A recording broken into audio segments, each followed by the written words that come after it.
Here in the United States, we're often brought up and told we don't have propaganda, that we have a hard-charging investigative press, we have this educated, skeptical, even cynical citizenry, and that if there were powerful interests trying to manage and manipulate public opinion, they would be exposed.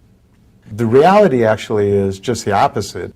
Academics like Alex Carey and others who've spent their lifetimes looking at how propaganda works finds that it's actually in Western democracies and open societies where you need the most sophisticated sorts of propaganda.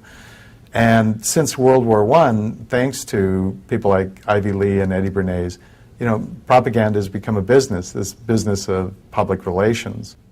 Or as one of the firms that has often represented dictators, the Burson Marsteller firm puts it, their business is perception management, to manage public perception, public policy on behalf of their clients, whoever they might be.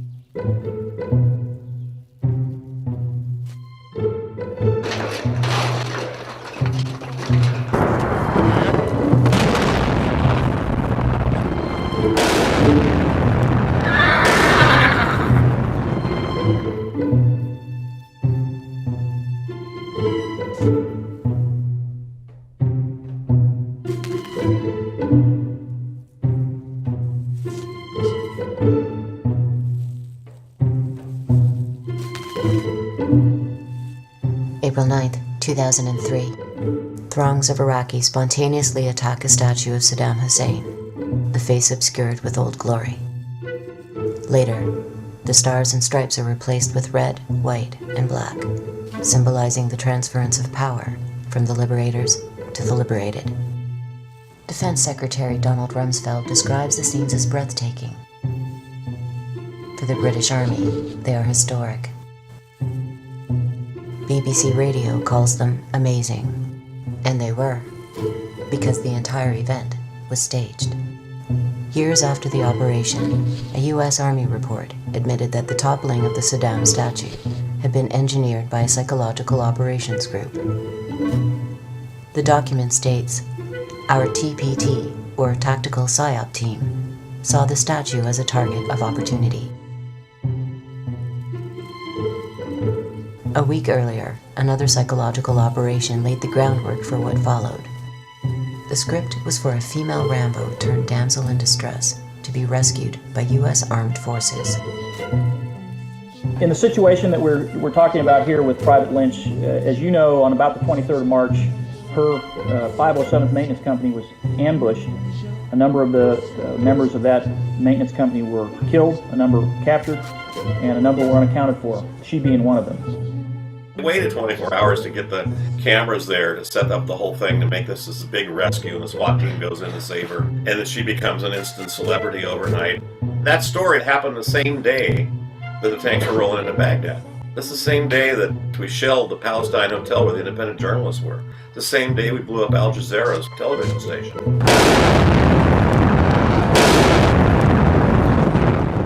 And killed one of their journalists. Oh, what we're getting on the front pages of the papers and in the news is the rescue of Jessica Lynch. So that was a PR substitute story. Toppling of the Saddam statue, they got Shalabi's group. The Rennan group had actually formed them. The CIA had paid the Rennan group to form the Iraqi Congress as a counter group to Saddam Hussein, and they were based here in the U.S. Then they flew them over there and they shipped them into Iraq. They were the ones that were standing around the statue as, a tank was used to pull it over. The Rennan group had been around. He worked for George W.'s father. And he worked for Clinton, too. His firm, he used to be a public relations press guy for Carter. And he created a PR firm that specialized in war.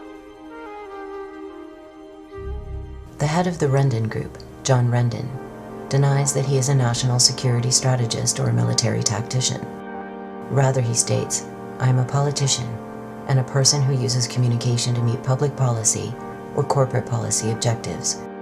In fact, I am an information warrior and a perception manager." Following the first Gulf War, Rendon was paid $23 million by the CIA to create anti-Saddam propaganda. Following 9/11, he was charged with public relations for the US bombing of Afghanistan. Rendon is far from alone.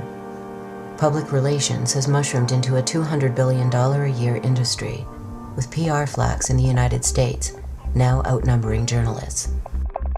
Propaganda has become the primary means by which the wealthy communicate with the rest of society. Whether selling a product, a political candidate, a law, or a war, seldom do the powerful deliver messages to the public before consulting their colleagues in the public relations industry. Colin Powell presents a now typical case. He didn't choose a seasoned diplomat for the position of Undersecretary of State. Instead, he chose Charlotte Beers, known in PR circles as the Queen of Madison Avenue. Her resume includes successful advertising campaigns for Head & Shoulders Dander Shampoo, Uncle Ben's Rice, and now, Uncle Sam. You see a news show, you watch 60 Minutes or a Fox program or whatever it is, you tend to give more credibility to what you're told is journalism. If an advertisement comes on, hopefully you tend to be more skeptical of that because obviously somebody put an awful lot of money into crafting this slick TV ad and airing it.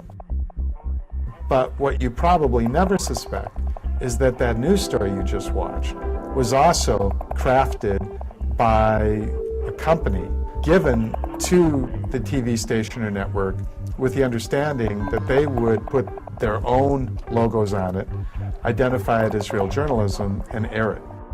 Colonel Sam Gardner would eventually chart 50 false news stories created and leaked by the Bush White House propaganda apparatus prior to and during the assault on Iraq. Foremost amongst these were the lies that led to the war in the first place. It was not bad intelligence that led to the invasion, concludes Gardner. It was an orchestrated effort that began before the war and was meticulously planned to manipulate the public. In 2002, when the Bush administration was conducting its massive public relations campaign to sell the war, out of Donald Rumsfeld's office in the Pentagon, there was something now referred to as the Pentagon Pundits Program, where literally scores of former high-ranking military generals and admirals and colonels were getting their talking points for their appearances on TV news shows directly from the Pentagon. They would literally go to the Pentagon, be on phone conferences with the Pentagon, travel with the Pentagon, and then go on TV as supposedly independent sources.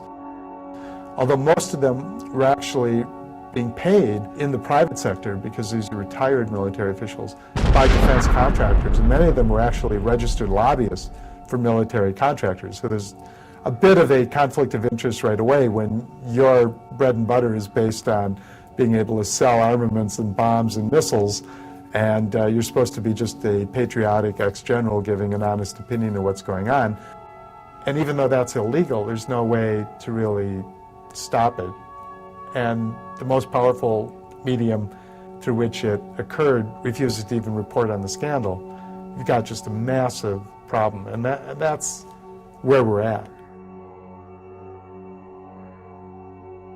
There were clear warning signs long before the age of the embed. During the assault on Serbia under President Clinton, a report emerged by the Dutch journalist Abe de Vries, revealing the presence of Psy warriors working at CNN. They derived from the 3rd Psychological Operations Battalion at Fort Bragg in North Carolina. De Vries quoted Major Thomas Collins of the U.S. Army Information Service. PSYOPs personnel, soldiers, and officers have been working in CNN's headquarters in Atlanta through our program, training with industry. They helped in the production of news.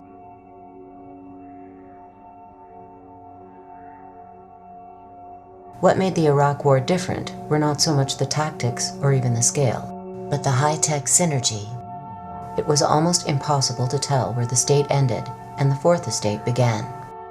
One of the things that we don't want to do is to destroy the infrastructure of Iraq, because in a few days we're going to own that country. Should the have used more? Should they, use a Moab, the mother of all bombs, and a few daisy cutters, and, let's not just stop at a couple of cruise missiles. Yeah, only 40. The invasion of Iraq represents a pinnacle of domestic Psywar in the United States, an unparalleled integration between public relations firms, corporate media, and military psyops. At the time of the assault, large segments of the American public were convinced that a nuclear attack by Saddam Hussein on their nation was not only possible, but imminent. Soldiers who comprised the invading force were similarly confused, with a remarkable 77% believing that Hussein was responsible for the attacks of 9/11. Many earnestly believed that the mission was to destroy a mysterious group known as Al-Qaeda, while bringing freedom to the Iraqi people. We're here for your fucking freedom! So back up right now! Yet what was actually happening was what the Nuremberg Charter describes as the single greatest crime under international law: the planning, preparation, initiation, or waging of a war of aggression.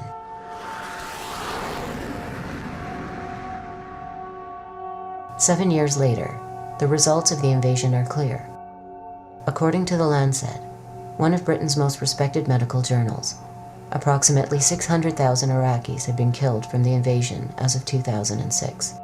By 2009, a polling agency put the number at over 1 million.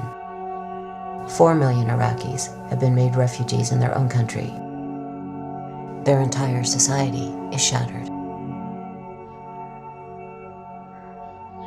How did the land of the free and the home of the brave arrive at a place where citizens could be manipulated with such efficiency and on such a massive scale?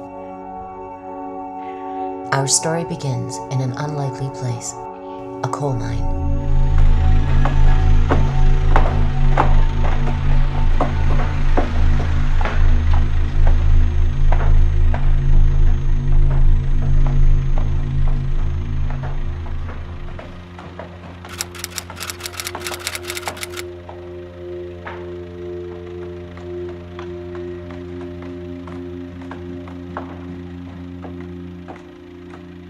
When we think of public relations, this is not an image that springs to mind.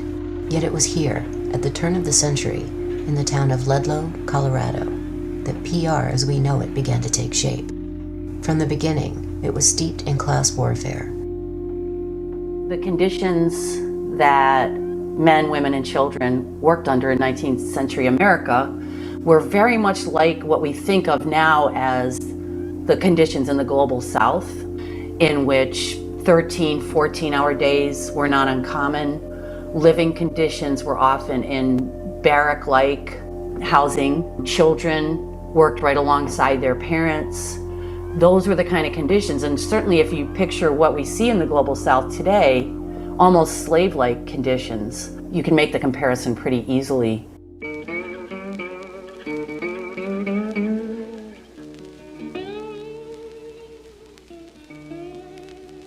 Like workers in most other industries at the time, the coal miners in the town of Ludlow were organizing to win basic rights.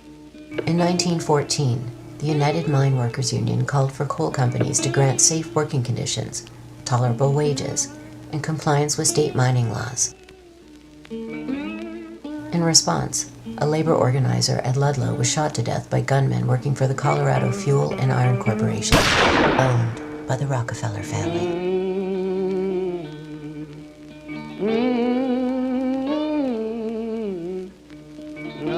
Then as now, the Rockefellers were synonymous with wealth and power. William Avery Rockefeller had made a living as a literal snake oil salesman, but his son, John Davidson, had achieved the American dream. His fortune was built by exploiting oil reserves in Mexico and the United States. John Davidson Rockefeller was America's first billionaire, but it was his son, John D. Jr., who would define the Rockefeller legacy in the 20th century.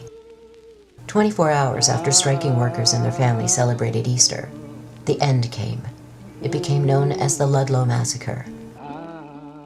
The strike went on from the fall of 1913 to the spring of 1914, and they still couldn't break the strike. The strikers were living in tent colonies set up by their union, the United Mine Workers, And in April of 1914, the National Guard, which at this time was being paid by the Rockefellers, National Guard attacked the tent colony. Men, women, children, killed many people, set the tents afire. We found the next day the bodies of 11 children and 2 women who were burned, suffocated to death in that fire. That was called the Ludlow Massacre. A brief glance at events prior to Ludlow reveals that the brutalization of workers in the United States was not an unusual occurrence. 60 years earlier, in 1847, a nationwide general strike was met with violent oppression by federal troops. Over 30 workers were killed and 100 wounded at the Battle of the Viaduct in Chicago. In 1894, federal troops killed 34 American Railway Union members, also in the Chicago area. The troops were attempting to break a strike led by Eugene Debs against the Pullman Company. In 1897, 19 unarmed coal miners were killed and 36 wounded by a posse organized by a sheriff near Latimer, Pennsylvania. Most of the workers were shot in the back while attempting to flee. The worldview of the great capitalists at the turn of the century can be summed up in the words of William Vanderbilt. In response to a suggestion that the New York Central Railroad should adjust its train schedules to accommodate the public, he replied, "The public be damned." But the relationship between the public and corporations was changing.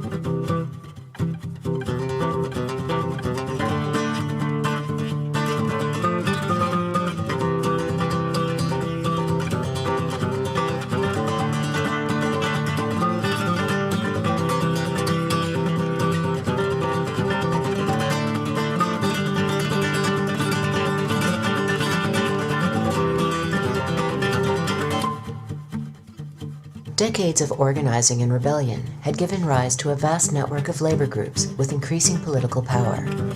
Over time, these included the Grange Movement, the Socialist Party, the Greenbackers, the Populists, and Progressives, and perhaps most significantly, the anarchist union known as the Industrial Workers of the World, or the Wobblies. Following the massacre at Ludlow, soldiers in Denver refused to participate in further attacks against the miners, declaring that they would not engage in the shooting of women and children. Demonstrations erupted across the country. A march occurred in front of the Rockefeller offices in New York City. A clergyman protested outside a church where Rockefeller liked to give sermons, only to be beaten by police. In modern parlance, it was a PR nightmare. Ivy Lee went to work for, among other clients, the Rockefellers. The Rockefeller family, after the Ludlow massacre, used Eddie Lee to manage the public perception around that event and other events. Ivy Lee's specialty was crisis management. Among other things, he's credited with inventing the press release, which, all of us just sort of think of as something helpful. You want to publicize an event, a church picnic, call a news conference, you put out a press release. But at the time, the idea was very radical because what Ivy Lee was saying is, well, we're going to manage this crisis by calling attention to it. We're going to actually assist and help the news media and journalists in covering it. What he knew was that the degree to which journalists became used to and dependent on his services was a degree to which he could actually cultivate and manage coverage. Lee began by waging a disinformation campaign. He put out news bulletins claiming that the 2 women and 11 children at Ludlow had not been killed by militia, but by an overturned stove. He circulated stories suggesting that Mother Jones, in addition to being a labor organizer, was a madam who ran a bordello. He ghost wrote letters to the governor and even to President Wilson. Lee's techniques achieved little success, in part because he himself had become a highly visible figure. In future, PR experts would learn that their techniques are rarely effective unless practiced in the dark. Yet one of Lee's innovations was epoch-making. Upon learning that the Rockefeller Foundation had $100 million set aside for promotional purposes, he convinced Rockefeller to donate large sums to colleges, hospitals, churches, and charitable organizations in order to generate positive publicity. He also suggested that Rockefeller Sr. begin handing out money in public and that Jr. appear in staged photo ops at work sites. What Ivy Lee understood was that the corporation needed a makeover. Widely perceived as greedy, tyrannical institutions, corporations needed to manufacture an image of warmth and caring.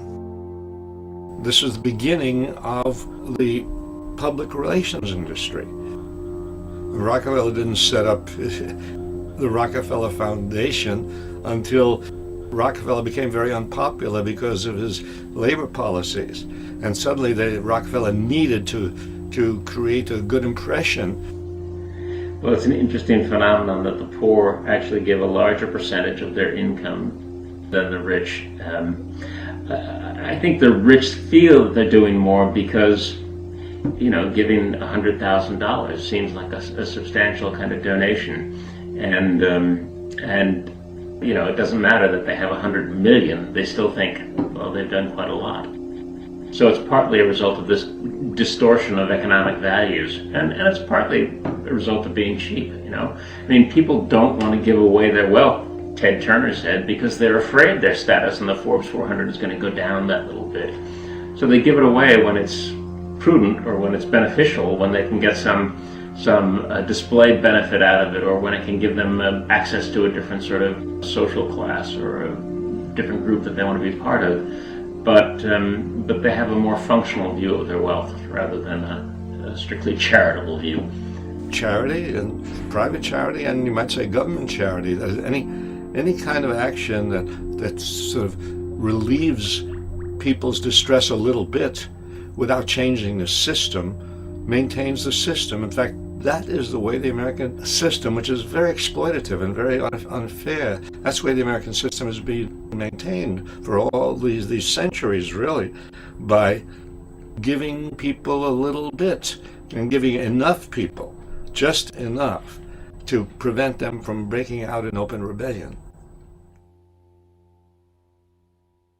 Today, one of the largest PR firms in the world specializes in the art of crisis management.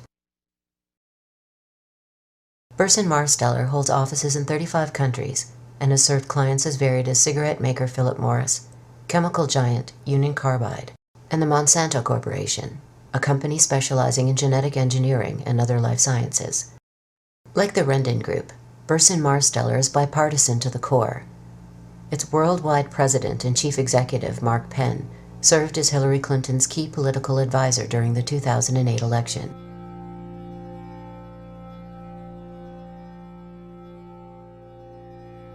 The most disturbing facet of Burson Marsteller is its willingness to work with the world's worst human rights violators.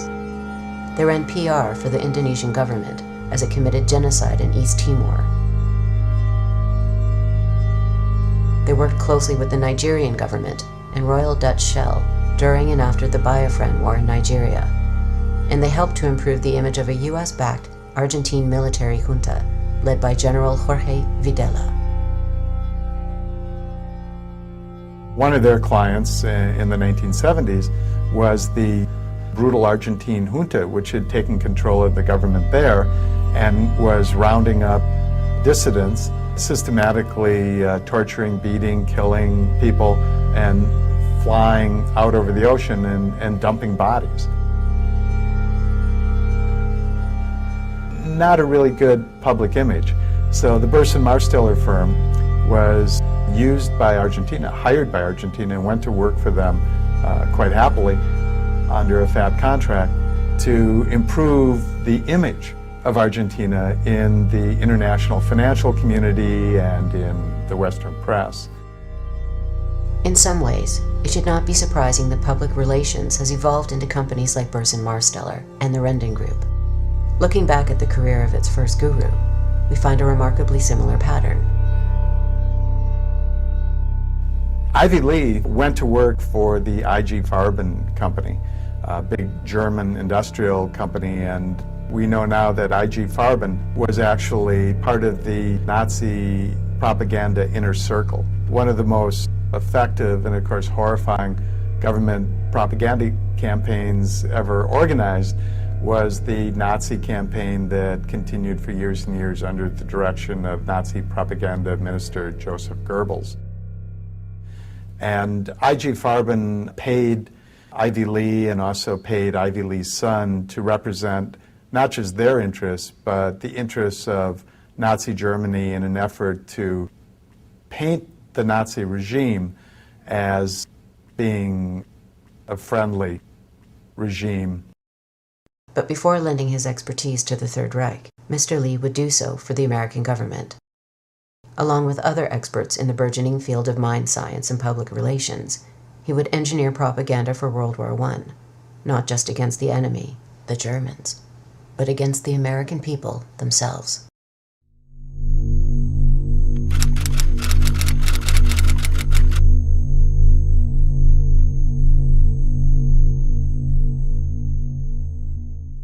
We often talk about the propaganda being relatively recent, but of course it isn't.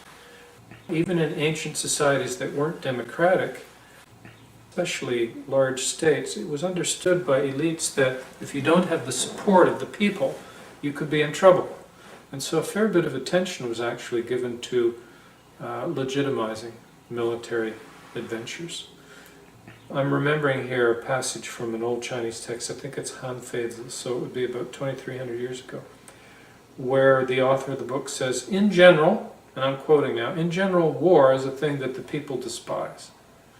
Therefore, when a young man is to be sent off to war, his wife, his parents, his family should gather around him and say to him, conquer, or let me never see you again. And this is a very powerful sense of well, first of all, the violence done to that young man, but also of the sense that war is disgusting to most people, and it is often not in their best interest, and therefore one needs all kinds of songs and dances. And in this case, threatening the young man essentially with dispossession. You can't return to your family, you can't return home, you'll be disgraced, honor, security, everything is being played upon her. And it continues.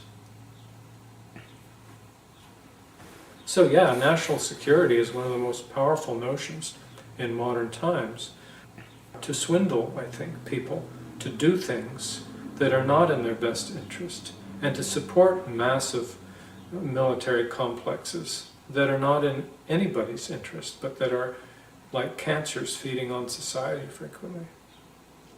Propaganda and persuasion have been around for centuries, eons, but propaganda in its modern sense can be traced to the 15th and 16th century when the Catholic Church was in a tough competition with the Protestants over how to articulate a religious vision for the world. And the reason that I mention this is that it shows that propaganda is about mindset, it's about ideology, it's about worldview, how people see things, as distinct from an individual policy or whether you happen to like this candidate or that candidate. So that's where the word came from, for propagating the faith. And that's the way the word was used up until the early 20th century.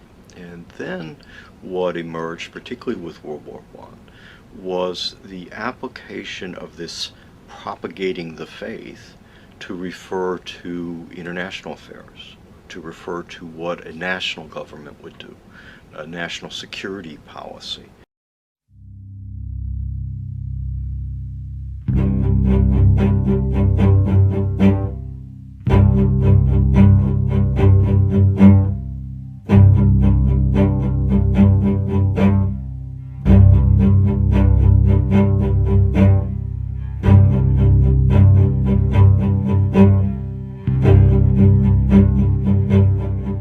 In the run-up to World War I and during World War I, what one saw on the geopolitical stage was a crisis of empires. Empires were disintegrating, they were falling apart.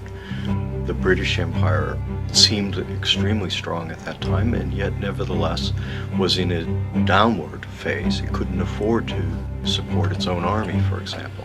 Same with the French, same with the Austro-Hungarians, same with the Russians, the Tsarist Empire, same with the Ottoman Turkish Empire, and so on around the world.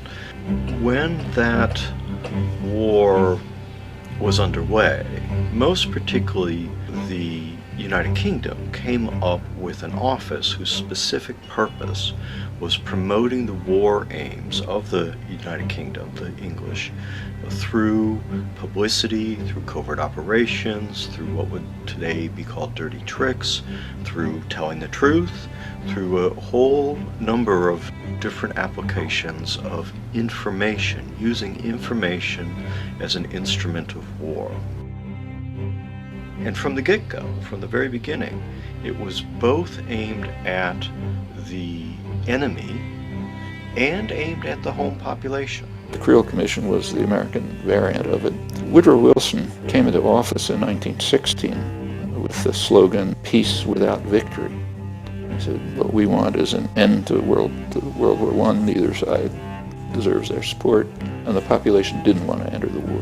In America, 1916 was an election year. The war was the dominant issue. The election campaigns of the parties crystallized the sway of opinion. Neutralism, the profound wish to stay out of the war, still possessed a doughty champion in the president.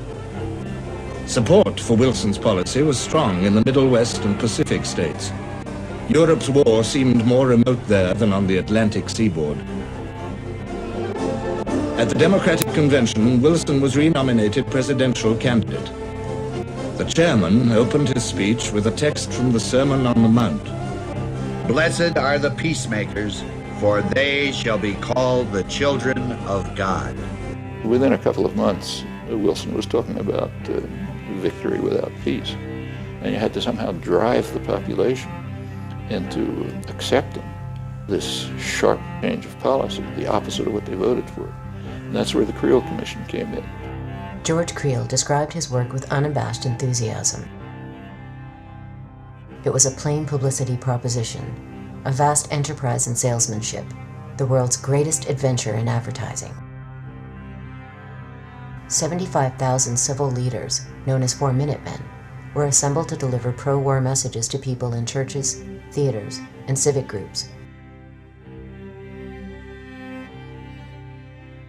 Periodicals were sent to 600,000 teachers. Boy Scouts delivered copies of President Wilson's addresses to households across America. It was, in short, the largest wartime propaganda campaign in the history of the United States.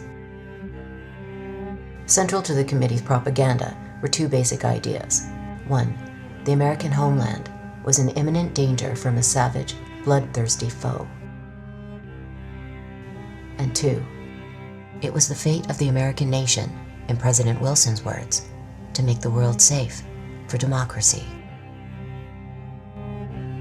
The first theme was a time-honored tactic, long used in the United States and other countries, to vilify foreign enemies, indigenous peoples, and slaves. During the Great War, the savage Indian and the subhuman Negro would transform into the barbaric Hun.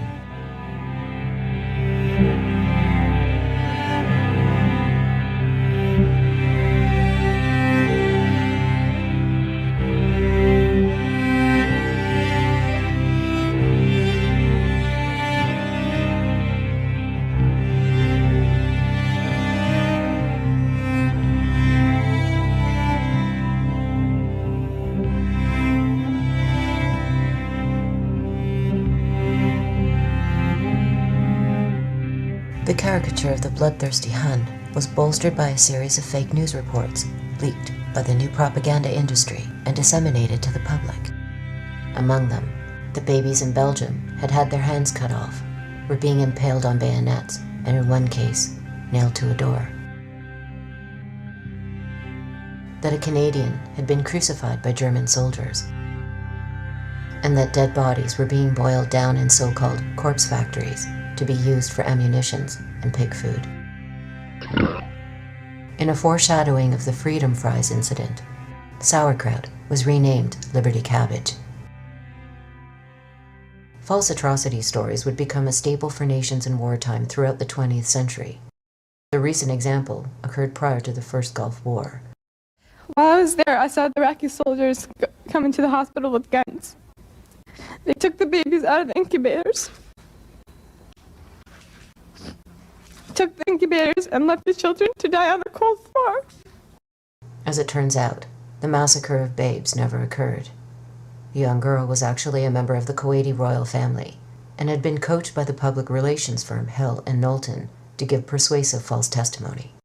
Kids in incubators, and they were thrown out of the incubators so that Kuwait could be systematically dismantled.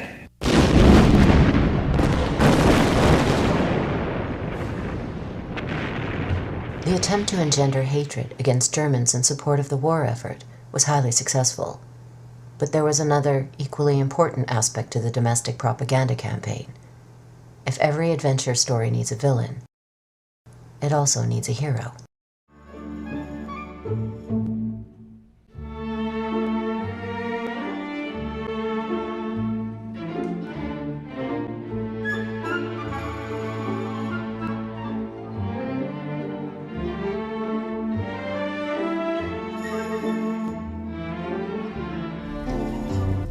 Now this is a song I made about when they was drafting the men. Uncle Sam say he travel east and travel west. Uncle Sam say he believe he know the best. Uncle Sam said, Uncle Sam said, Uncle Sam said, you got to bottle up and go.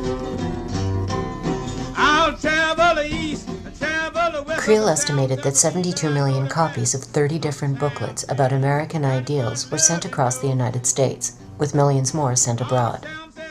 In addition to influencing the minds of Europeans, the goal was to redefine for the home population the very concept of what it meant to be American. The new American would not interpret events from what Creel called a class or sectional standpoint, but rather as a unified collective. In this manner, the people could be herded into one white-hot mass instinct. Previously, military action by the United States had been justified under the pretense of maintaining order, protecting American interests, and bringing civilization to the savages. Now, the word civilization would transmute into democracy. You don't have to hesitate on the Sam say. You got it by love and go. Next number is called 192. Uncle Sam said, if you don't come, I'm going to talk. Marshall McLuhan, the Canadian communications theorist, once said that if a fish could talk, and you could ask a fish, what's the most obvious element of your environment? The last thing that the fish would say would be water. That's the last thing the fish would notice. And it's true about any culture. Those things that are most powerful and most obvious to an outsider don't get seen by the people swimming in that water. Americans as God's chosen people. This goes back as far as back to 1630, where John Winthrop on the Arabella, coming from England to the United States, said we're a city on a hill. It's not an accident that in the campaign, debates and stumps of the recent candidates, you had Barack Obama actually saying that, we are a city on a hill, as well as Sarah Palin. Ronald Reagan said it in his inaugural address. I've spoken of the shining city all my political life, but I don't know if I ever quite communicated what I saw when I said it. But in my mind, it was a tall, proud city built on rocks stronger than oceans, windswept, God-blessed, and teeming with people of all kinds living in harmony and peace. We're a city on a hill. And so our mission is to democratize the rest of the world. We've got the best system possible. And basically people ought to pay attention to us because we know.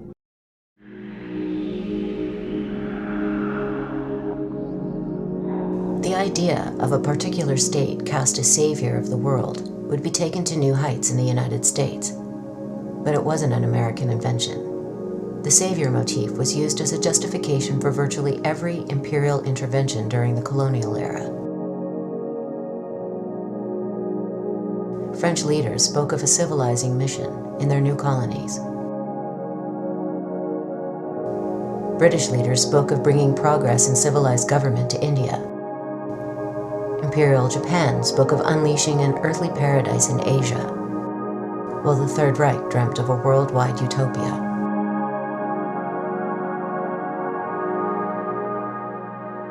A decade before World War I, Mark Twain stated that my kind of loyalty was loyalty to one's country, not to its institutions or its office holders. Decades later, George Orwell came to a similar conclusion, that patriotism is a devotion to a certain place and people, contrary to nationalism, which is inseparable from lust for power. This concept of patriotism remains elusive.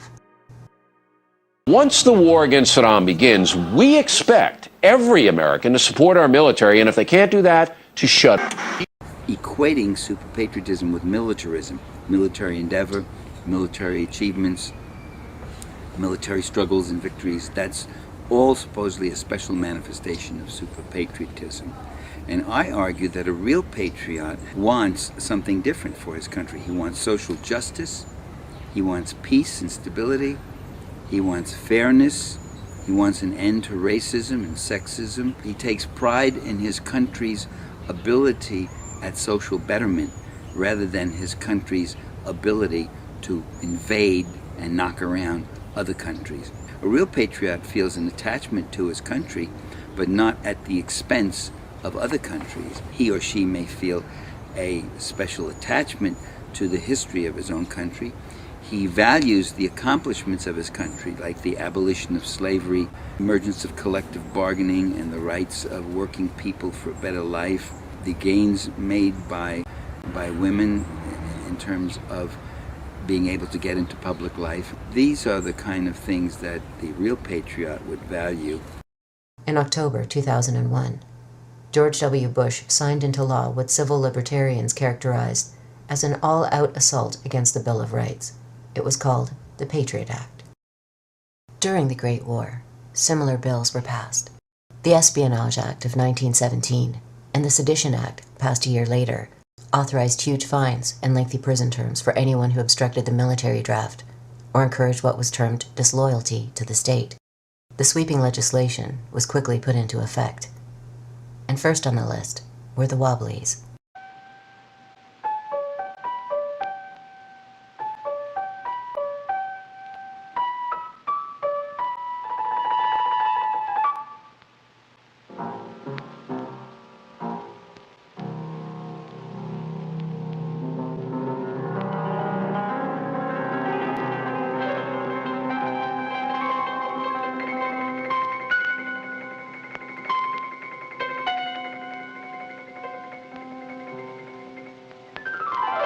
In many ways, the Wobblies were the most impressive example of a union movement in the history of the U.S. working class. Wobblies was the nickname for an organization called the Industrial Workers of the World, IWW, which flourished in the first decade and a half of the 20th century. The American Federation of Labor, which was the main craft union at the time, refused to organize African Americans, immigrants, and women workers. So that meant excluding the vast majority of the working class from the union movement. Along come the Wobblies, and they set out from the beginning specifically to organize immigrants, women, African Americans alongside white workers in what they called one big union. They led some of the most successful strikes. One of their strikes was the first sit-down strike at the time. Women workers played leadership roles, something that was absolutely unheard of at the time. Their philosophy was a revolutionary philosophy. It's known as anarcho-syndicalism. A federated, decentralized system of free associations incorporating economic as well as social institutions would be what I refer to as anarcho-syndicalism, and it seems to me that it is the appropriate form of social organization for an advanced technological society in which human beings do not have to be forced into the position of tools, of cogs in a machine.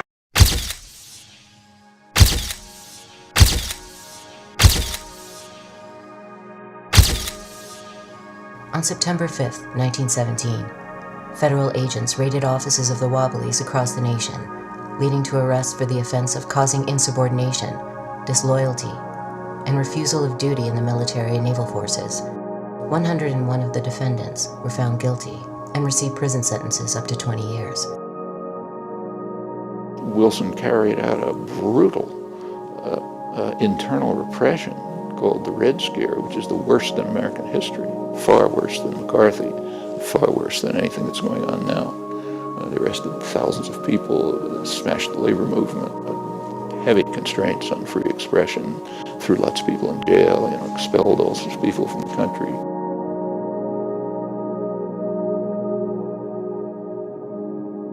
Yet what had started as a hunt against radicals soon spread to every corner of American society. Patriots were encouraged to inform on friends and neighbors who spoke out against the war, while surveillance increased dramatically, not only by the military, but by seemingly benign institutions like the postal system. The state flourishes in time of war.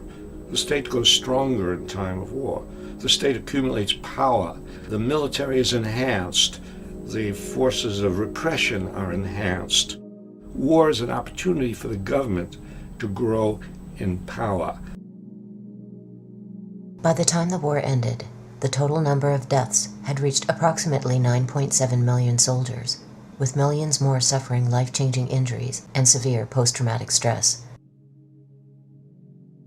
To what end was not clear. The massive bloodshed had not made the world safe for freedom and democracy. What it had done was produce enormous fortunes for a handful of corporations and banks, while leaving the worldwide labor movement in disarray. If the Great War had been a test of the Constitution and the concept of balancing the powers by each other, it failed. The United States Supreme Court, established in Schenck versus United States and Abrams versus United States, that the federal government could suspend constitutional rights when the nation faced, quote, a clear and present danger. Randolph Bourne, speaking of the Great War as a whole, responded preemptively with a now famous dictum. War, he said, is the health of the state.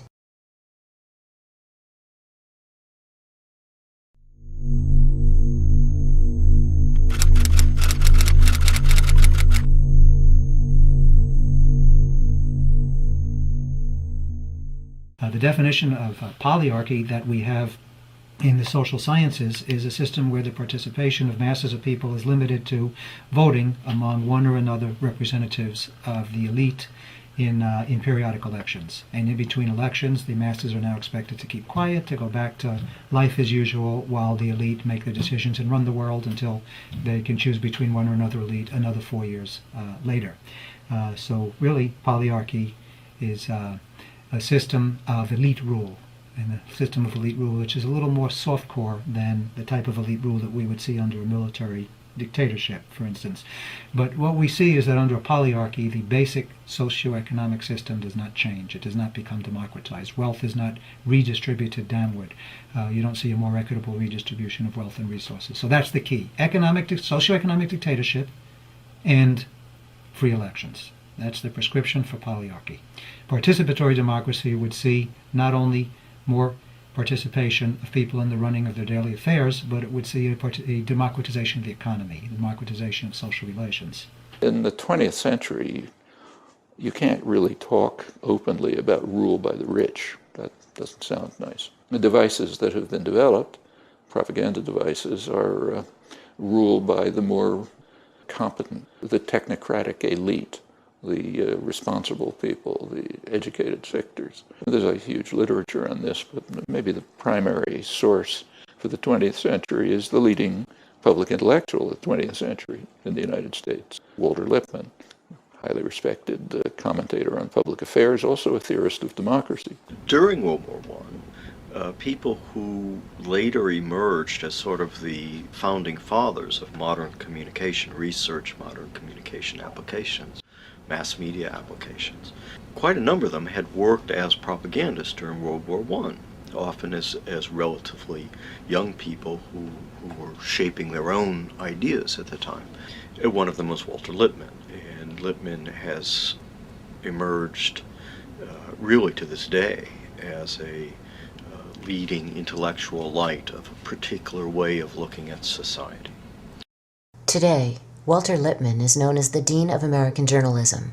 Yet during the Great War, he had been chief leaflet writer and editor of a U.S. propaganda unit. He also served as secretary of the Inquiry, a quasi-intelligence agency.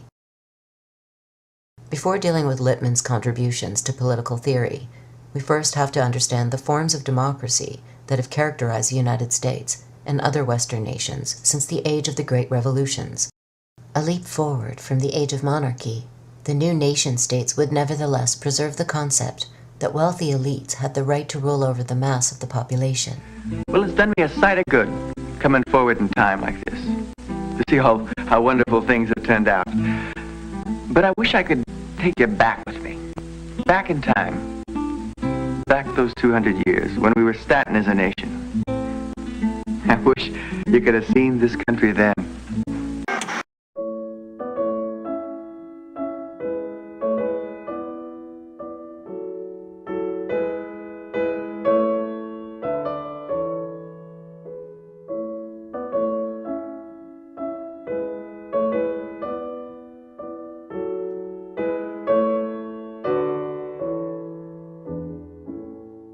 George Washington was a slave owner.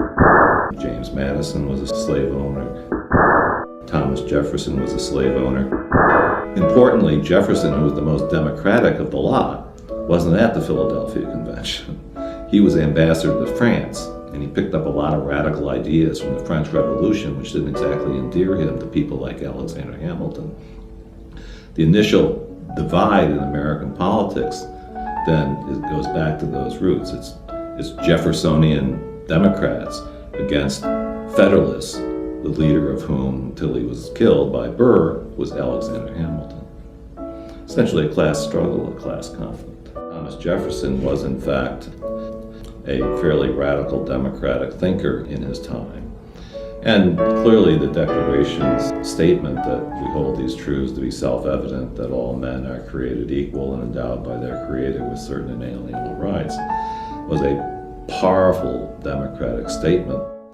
And although Jefferson would not have applied it to women or to Indians or to blacks, nonetheless, in all of those cases, those words would come back to be very serviceable for those groups in pushing civil rights and civil liberties forward in the United States from where Jefferson's statement left them.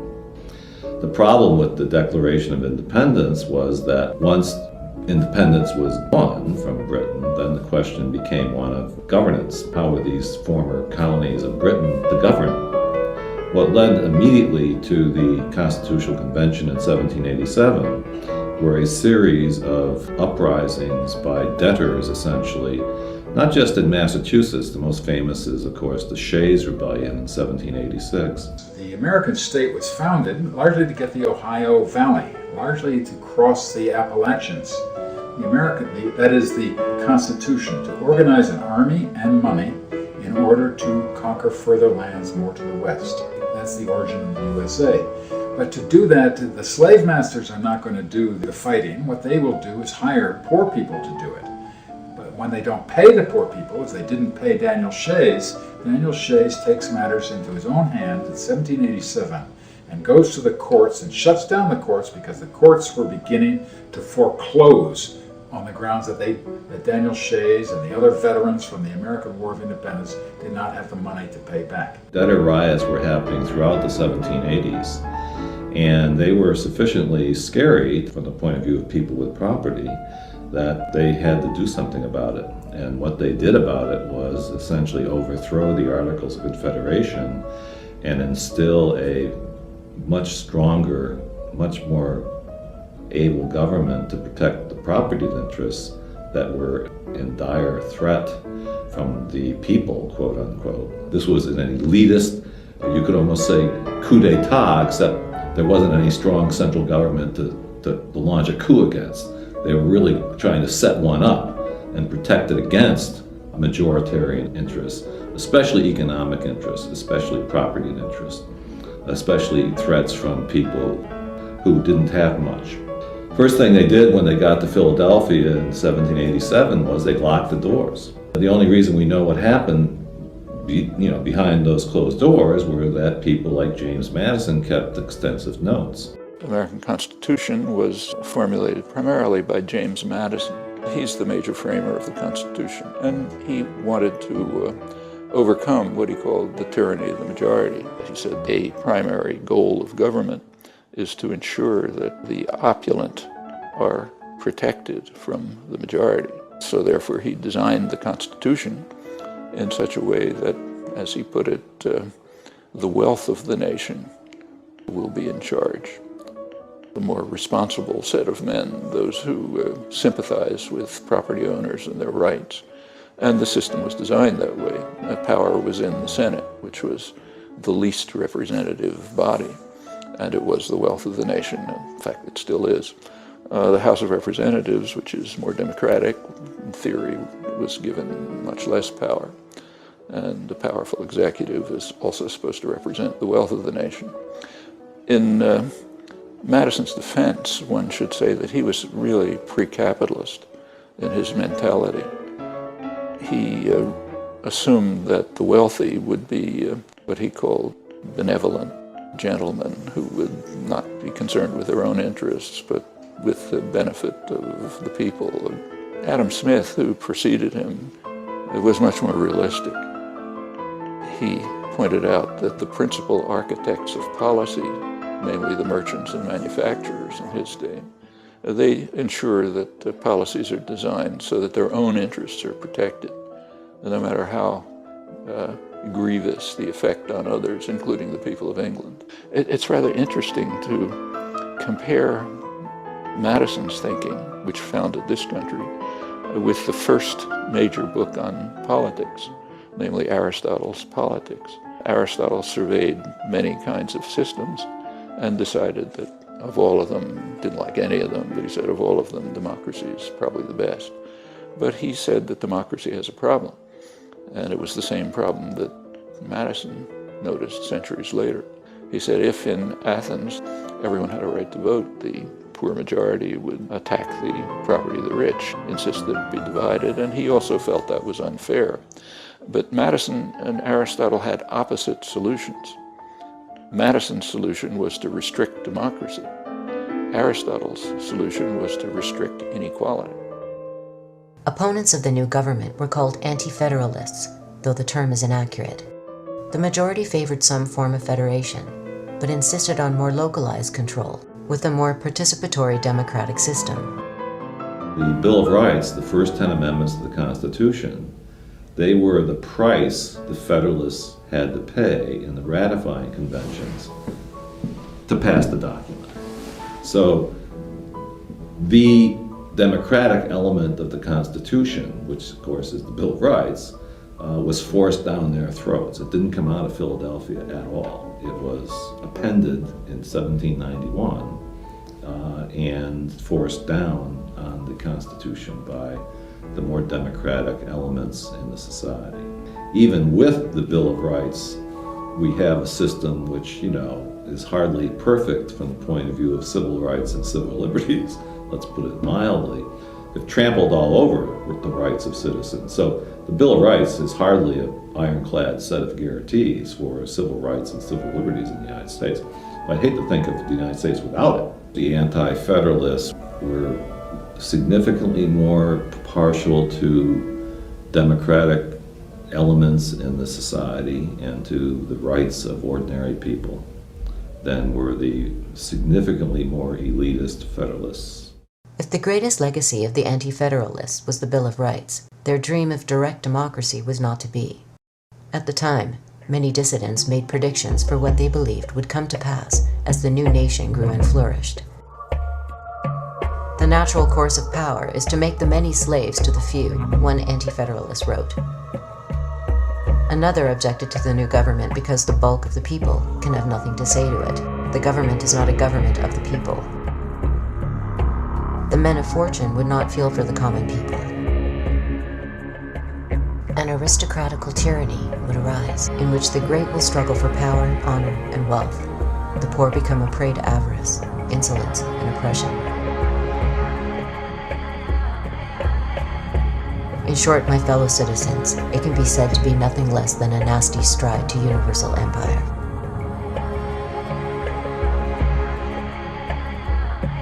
A significant model for both the Federalists and Anti-Federalists were the Iroquois, who had created a highly sophisticated and democratic federation of self-governing units. In stark contrast to European forms of government, the Iroquois people had the ability to immediately remove corrupt leaders. Women played a significant role in decision-making. Everyone was permitted to participate in debate and policy formulation. Native Americans were exceedingly democratic in the way they operated. No society is perfect, but when you make comparisons, you see that they were sometimes small, but sometimes 30,000, 40,000 people and more in a large confederacy that operated on a basis of mutual respect. Mutual respect that developed out of experience, because if you didn't treat people equally, then they were going to give you trouble. Societies were exceedingly collaborative, but they were also exceedingly individualist. The individual was honored, but the values were collaborative because you had to get along. Everybody was included in every decision that affected them.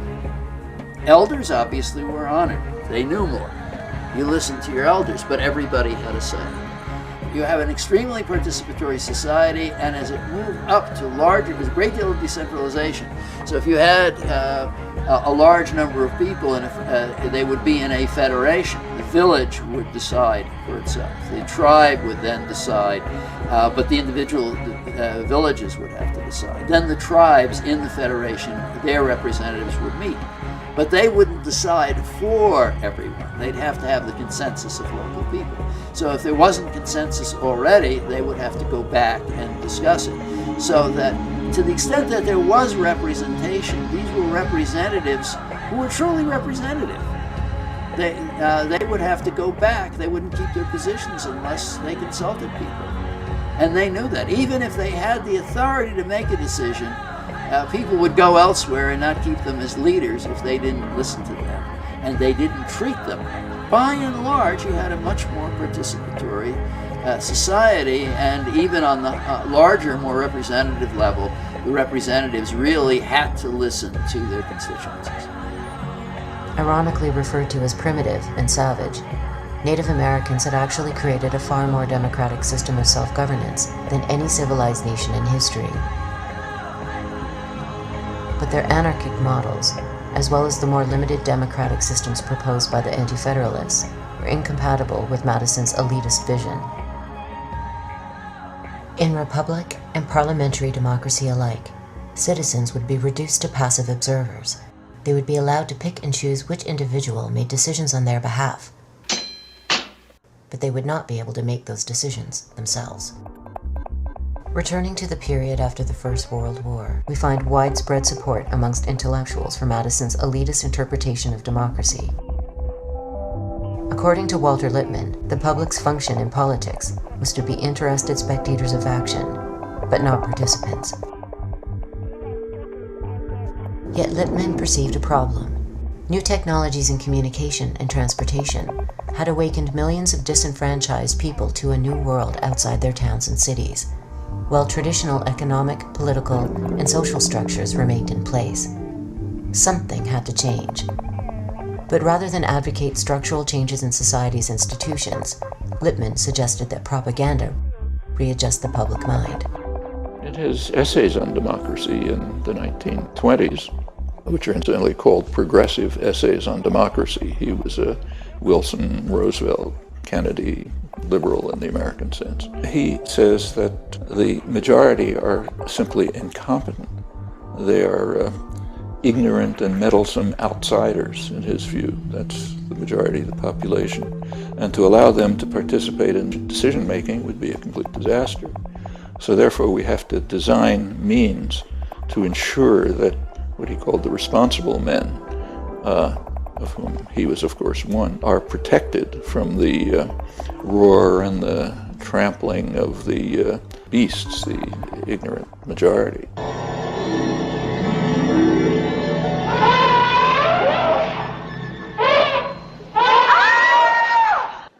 And he devised a number of methods. Lippmann called it the manufacture of consent. We have to manufacture the consent of the ignorant and meddlesome outsiders, mass of the population. And the huge public relations industry was developed at the same time. They are the people who manage and control the marketing exercises that are called elections in the United States.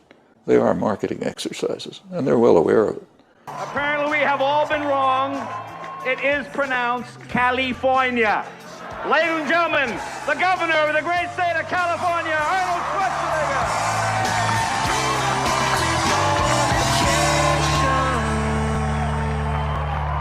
So, for example, in the last election, 2008, the advertising industry gives a prize every year for the best marketing campaign of the year. 2008, they gave it to the Obama campaign, who beat out commercial competitors. The idea is we market candidates the same way we market toothpaste or lifestyle drugs or automobiles. Of course, it helps to have a lot of money. And in fact, Obama greatly outspent McCain, and not because of popular contributions, came mostly from financial industries. He was their candidate, and his policies will presumably respond to his constituency.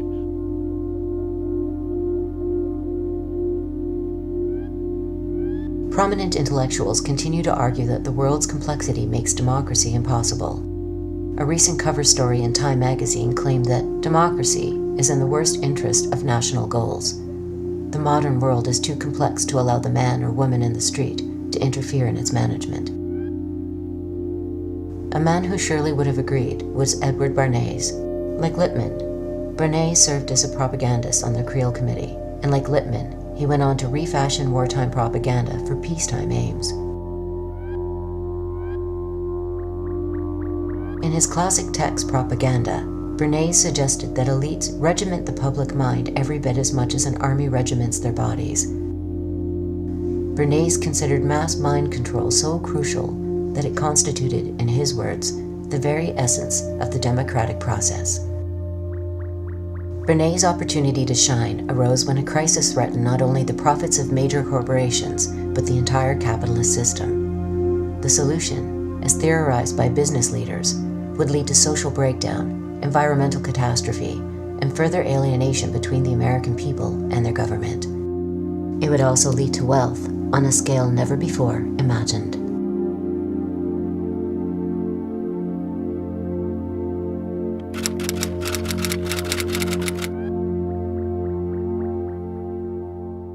The major story that advertising tells us about human happiness is that the way through happiness is through the consumption of things. That in fact buying something in the marketplace will make you happy. In fact, that's the message of almost every single ad. And it's not often you can say that there is one message that is in the literally millions of ads that are produced every year. But I think that is the message. The message of advertising as a whole is that it's better to buy than not to buy. That in fact the way to become, and that you will be happier as a result of buying than not buying. And I think that idea, in fact, I think is the major force for global social change over the last 50 years.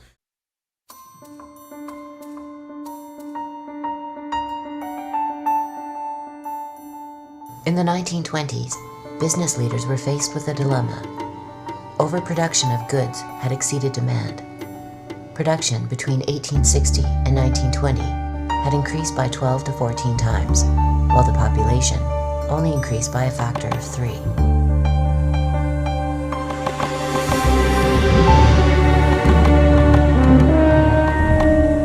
There were several ways of solving the problem. One was to reduce working hours and raise wages so that production and consumption reached an equilibrium. This would have led to more leisure time for workers and a higher standard of living.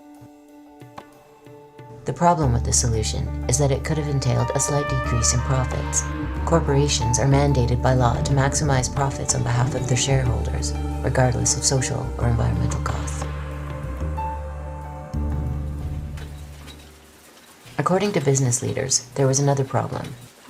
John Edgerton, president of the National Association of Manufacturers, warned that a shorter work week would undermine the work ethic and potentially foment radicalism. If people had time to stop and think, they might also take the time to rethink their position in life. The emphasis should be put on work, Edgerton stated. More work and better work, instead of upon leisure. It seems a harmless enough statement, but what businessmen were advocating was revolutionary. Production would no longer be about satisfying human needs. It would be an end, in and of itself. Rather than a democracy of ideas, or a democracy of mass participation, the United States would become a democracy of material goods. The citizen would be replaced by the consumer. Look at those goods piled up over there. I'm worried. Here we are. We've got the new machines, and they're doing even better than we expected. They've not only cut production costs, but they've increased output over 50%. But we're not selling this additional product. Inventories are piling up. Now, what are we going to do about it? It seems to me we've got to change our plan completely.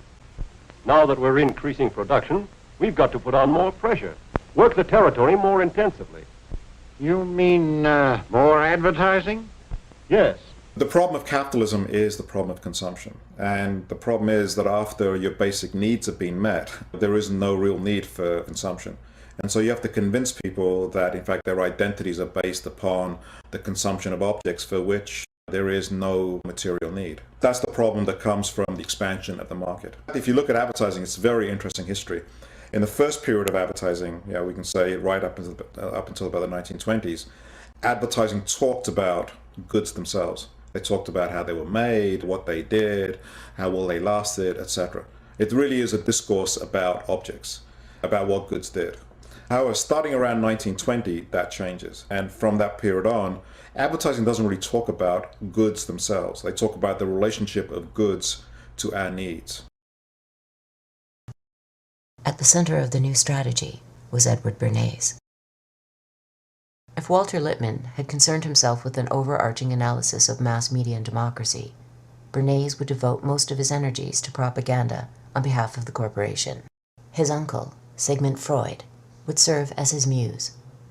Rather than focus on the intrinsic worth of a particular product, Bernays suggested a strategy where products became linked with the unconscious desires of the public. In this manner, there would be virtually no limits to either production or consumption. Freud's nephew was a man by the name of Bernays, and he's regarded as the father of modern public relations, particularly in the United States. His contribution, if you want to call it that, was to take propaganda techniques that had been developed for military, psychological warfare, national security type issues during World War I, and apply them in a systematic way to commercial issues. One of his best known efforts had to do with encouraging women to smoke. He would stage beauty pageants, he would stage what would today be called photo ops and that sort of thing, in which smoking by women was portrayed as women's liberation, was portrayed as a way to be free and empowered, is getting addicted to nicotine. The audience, the market, in Bernays' mind, had a clear desire to be free, to be stronger, to be more self-empowered. So women clearly wanted these things. Along comes Bernays in the tobacco industry and says, here is how to have it.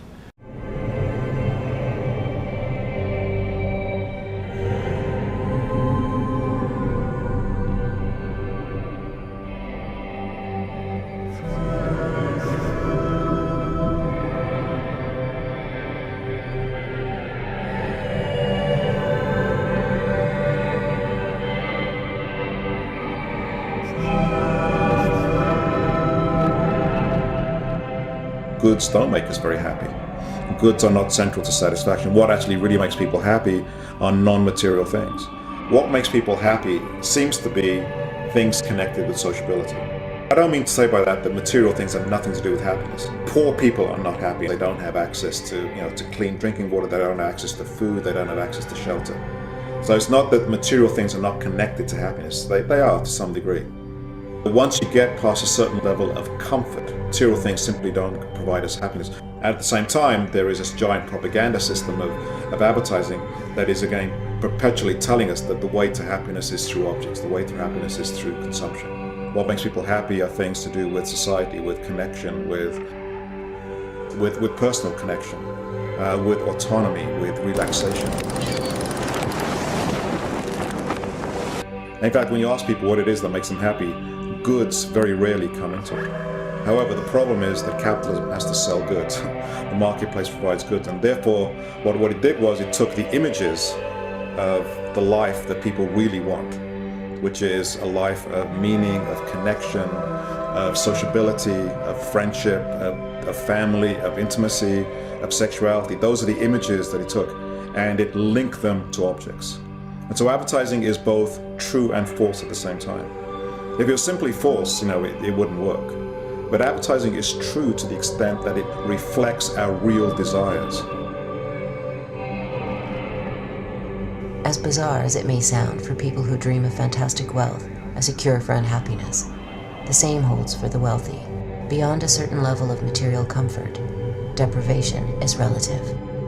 At the bottom level, sure, it's $5 million to $10 million a year. But once you've got 5 or 10 million, that doesn't seem like enough because you're associated with people who have 15 or 20. And when you get 15 or 20, then it's 50 and 100. And you wind up never feeling as if you have enough. And in fact, people really never even thought of themselves as rich, even when they were colossally rich, because of this phenomenon that psychologists call relative deprivation. They were comparing themselves not with you and me, but with each other in this little world that they'd come to inhabit.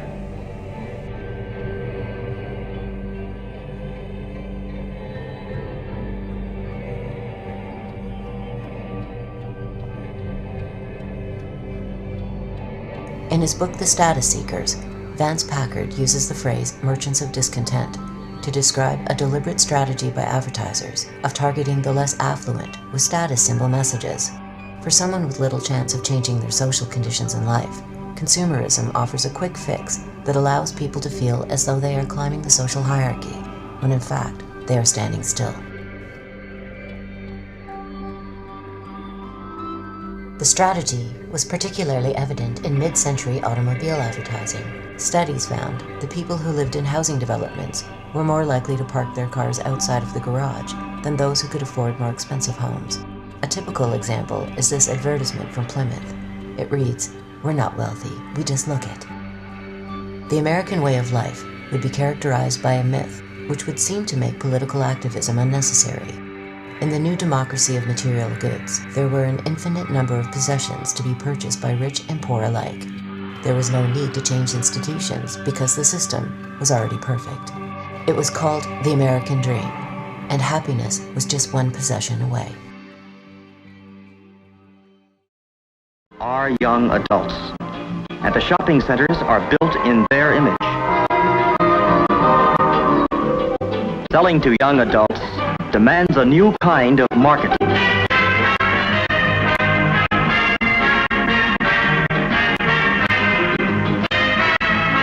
For these young adults, the shopping centers have built fountains, commissioned statues, put in restaurants, and freestanding stairways. They've included banks, loan offices, rental plans, plant nurseries, and places to buy building materials. The shopping centers see these young adults as people whose homes are always in need of expansion. People who buy in large quantities and truck it away in their cars. It's a big market.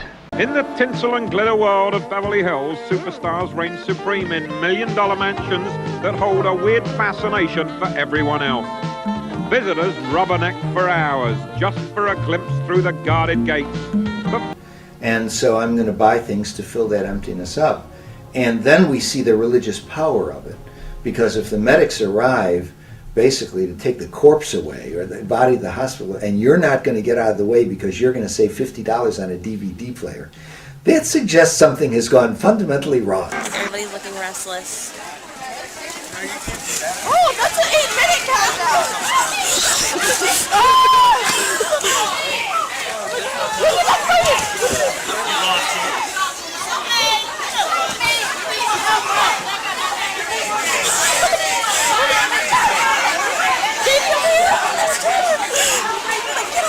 I slapped you in the face. What is going on? I think there's not much difference between assuaging your anxiety by buying things and investing in the American dream. They seem to go hand in hand. The American dream is a story about how society works. The American dream says that if you work hard, you will succeed. The bedrock of our economic success is the American dream. It's a dream shared in big cities and small towns across races, regions, and religions, that if you work hard, you can support a family. That if you get sick, there will be health care that you can afford. That you can retire. That you can retire with the dignity and security and respect that you've earned. That your children can get a good education and young people can go to college even if they don't come from a wealthy family. And so it says we may start off with different positions. There are people who are rich and there are people who are poor, and they're born into different kind of contexts, but the playing field is level. That's the dream. That's the dream of, pulling yourself up by your own bootstraps. The problem with that is actually at odds with how social mobility works. Social mobility actually is much more based upon class and upon the resources that you have available to you into which you're born. Hi, I'm Paris Hilton, and you're here for the fit on MySpace. Let's go check out my shoe closet first. So, welcome to my shoe closet. As you can tell, I really love shoes. Part of those are material resources, and part of those are also cultural resources as well. There are class structures that keep people mostly in their places. There are some slight exceptions to this where there's movement between, one rung and another, but the level of social mobility is remarkably low in the society. And then the American dream is punctuated by these very visible examples in the media that show us people who are poor who are now rich. And now the question is, if those people are rich, if those people have made it, and a vast majority of the people have not, and the major thing that separates them is their own hard work, then the reason that the vast majority of people are where they are is because that is where they deserve to be. You didn't work hard enough. You're not intelligent enough. The right to life, liberty, and the pursuit of happiness. Some are smart, some not. Some are successful, some not. The United States never had mass prosperity throughout its history. There was just a period from 1946 to 1980 where the prosperity was really, it looked like it was just going better and better and better for everybody. And that came after World War II, with the backlog of tremendous earnings from war industry and such. The GI Bill that came in that developed a whole new big professional class and the like. And that lasted till about 1980. Since then, there have been cutbacks to human services, cutbacks in educational opportunities, and greater inequality. Since 2000 to 2008, the inequality between the very rich and the rest of us, that inequality is greater than it's been throughout the 20th century. So we're back to like 1900 in terms of inequality. Everybody just can't make it. Throughout history, the rich have always argued that the poor are the authors of their own poverty. They're poor because they're stupid, they're disreputable, they're hopeless. People are poor because they are paid less than the value that they produce. You need poverty. Poverty is needed if you're going to have wealth. The only way a rich slaveholder, a Roman senator, or antebellum plantation owner in the South, the only way they can live in this fabulously luxurious mode is by having slaves who work from the crack of dawn down into the night. That's expropriation. That's creating the poverty of the slave or the serf or the worker so that the slaveholder or the lord, the feudal lord, or the plutocrat, the capitalist, can really accumulate wealth.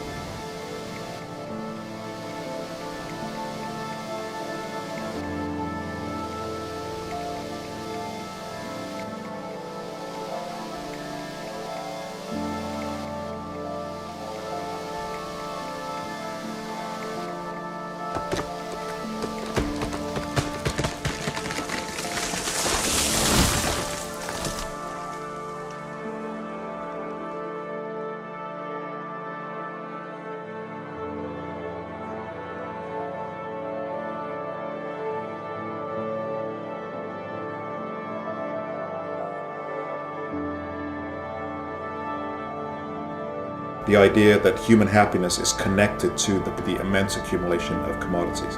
I think that idea is what is driving development in what we used to call the developed world, is driving development in China, is driving development in India. I think it will increasingly drive development in Africa as well. I think we're starting to see the results of what that means for the planet, when not only the 5% of the American population strives for that, but when increasingly the rest of the world also is bought into that, and you then have to provide the goods and the energy that those goods takes to produce. We're arriving at the kind of exhaustion of the physical planet.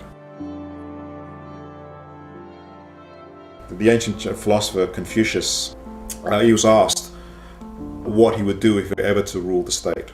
Someone said, okay, you're in charge of the state, what would you do? And he said a very interesting thing. He said he would, quote, rectify the language. And I think if he was asked that in the modern age, he would say, let me control the media. If you can control the stories, you don't need to have soldiers on street corners to control them. You can control people in their own heads, in their own imaginations. On the one hand, it's really depressing because it's like, how do you then get out of it? Because there's no way you can have control of the media. There's no way you can compete with these stories that are told thousands of times a day through advertising, through programming, through newspapers, through the internet now, through video games, through all kinds of ways.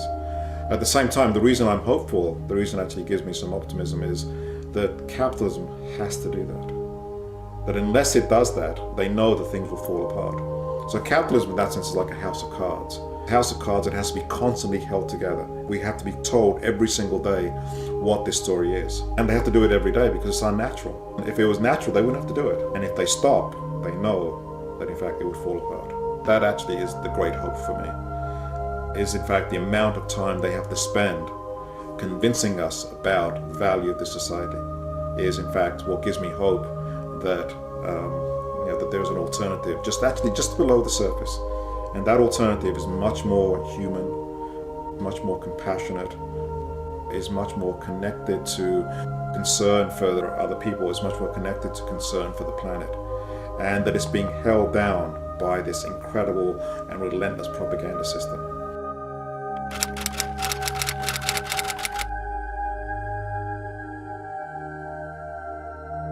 If a decision is made by a centralized authority, it's going to represent the interests of the particular group in power.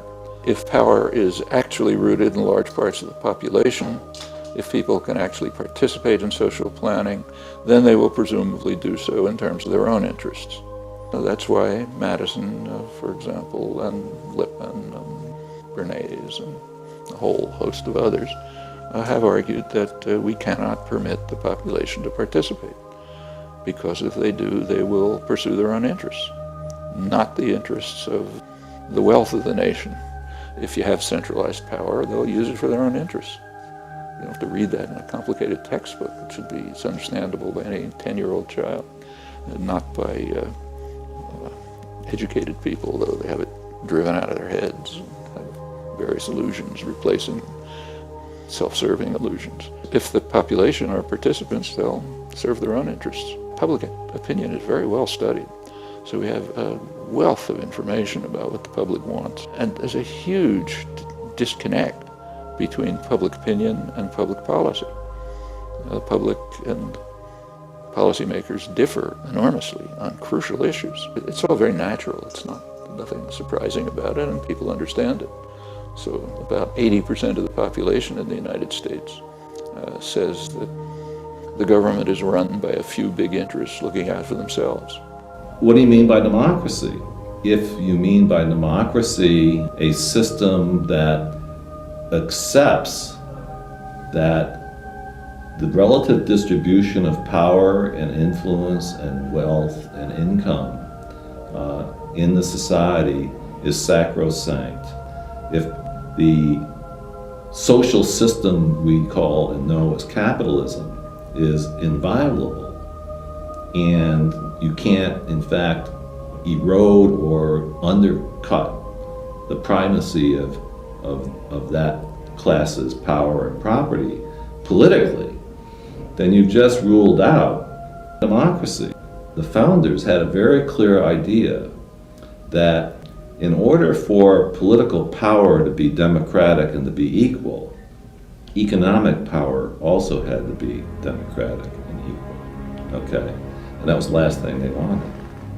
So they saw clearly that behind political democracy was economic democracy. Behind political equality was economic equality. And they did everything they could to block it.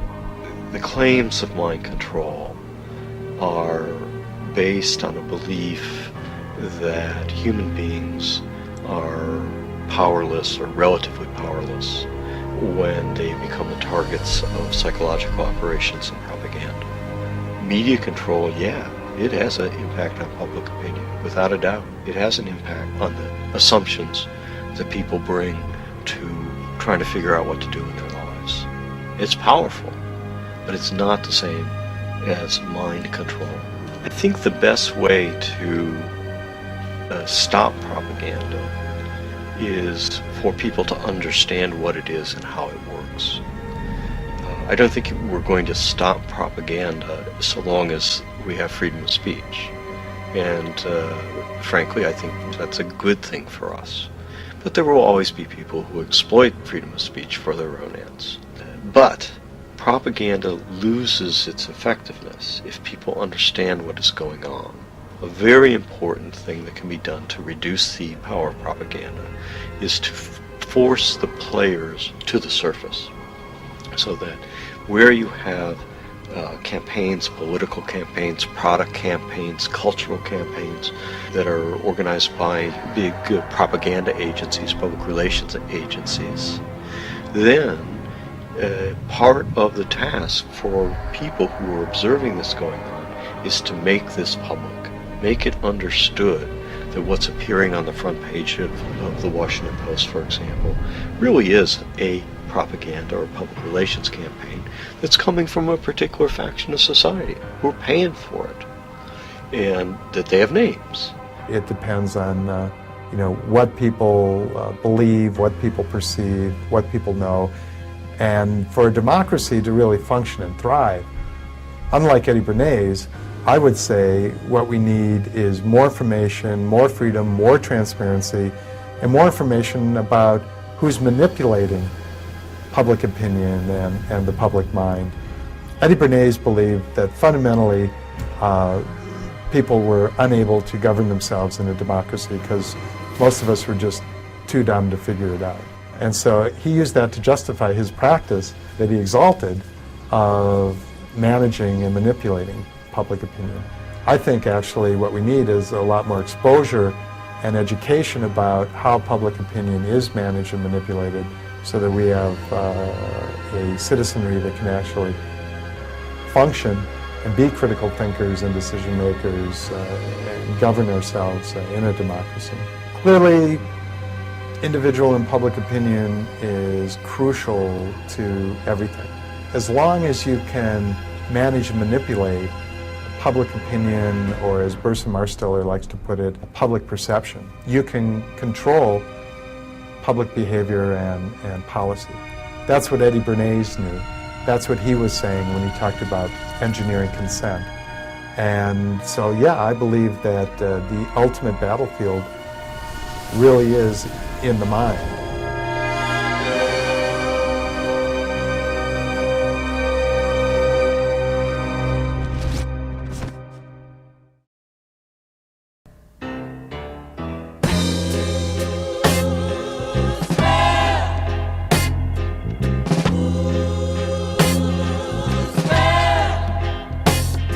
I put a spell on you.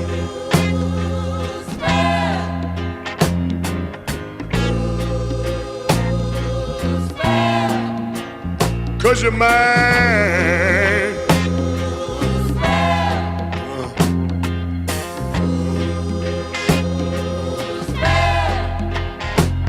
Stop the things you do.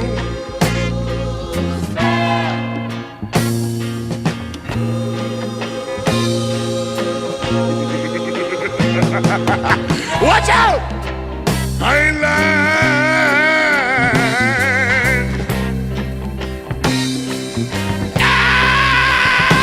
I can't stand.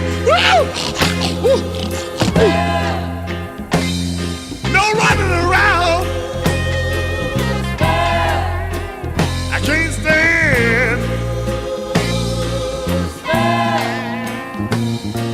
understand, don't put me down. I put a spell on you.